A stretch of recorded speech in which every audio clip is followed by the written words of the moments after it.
Therefore, what are those provisions, okay, that you need to pay attention to? That, in my opinion, will enable the favor of God to be manifested. In fact, Pastor Heidi said it.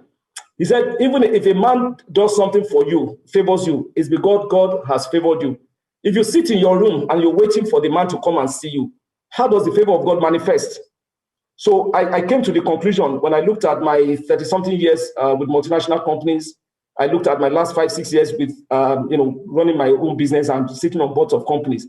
And I started thinking, so what are those things that God has enabled me to chart in my life, that like tenets of leadership that hopefully, as I believe, are some of the reasons that the favor of God is being manifested in a way that from the day I started business to now, I've never earned less than I earned the year before in any year. Not even as CEO of Guinness did I earn anything close to what I earn now. But again, it's the favor of God for sustainable fruitfulness. The first one I was thinking about is this. I said you need to focus on what you can change. We need to focus on what you can change. I repeat, my mom said to me in 1980, 41 years ago, when I lost my dad, okay? She said, what am I going to do about the fact that I've lost your dad? Let's just get on with what we can do. The reality is that I hear a lot of if only my dad was the chairman of Fidelity Bank, if only my mother was a lawyer, if only I was tall, if only I was slim, if only. And we spend eternity blaming everyone and everything. In fact, maybe I'm even thinking as I'm talking that part of that could even mean that we're blaming God. When you say, if only your mother was this, did you choose your mother? Was it not God that chose your mother for you? In my own books, you are blaming God. You blame everything, you blame God. You know, the truth of the matter is that everything has its own beauty. It's just that some of us don't have the eyes to see the beauty. So please stop the blame game and focus on what you can change.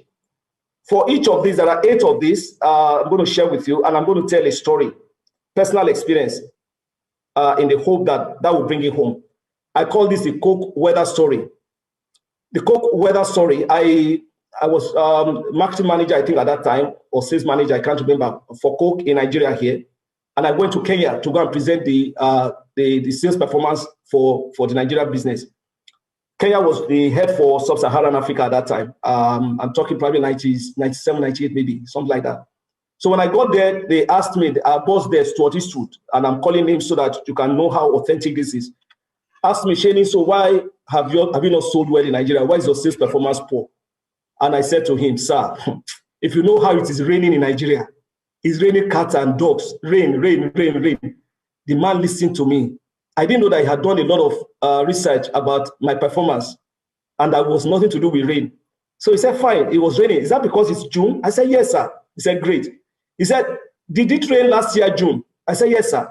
I said, exactly. He said, but how come you sold more last year, June, than this year, June? I started scratching my head.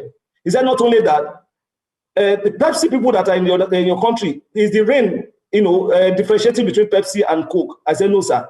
How comes Pepsi is outgrowing you in this market? No, outgrowing doesn't, they were smaller, Pepsi was smaller, we're bigger, but they were getting market share on me. I started scratching my head. Beyond that, he said, by the way, have you checked your distribution numbers?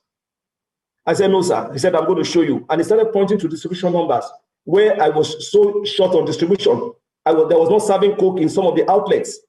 Okay? And he said, but you haven't done all that. You are here talking to me about weather. Are you God? Can you change the weather? I said, no, sir. He said, let this be your last time to come and tell me about what you cannot change.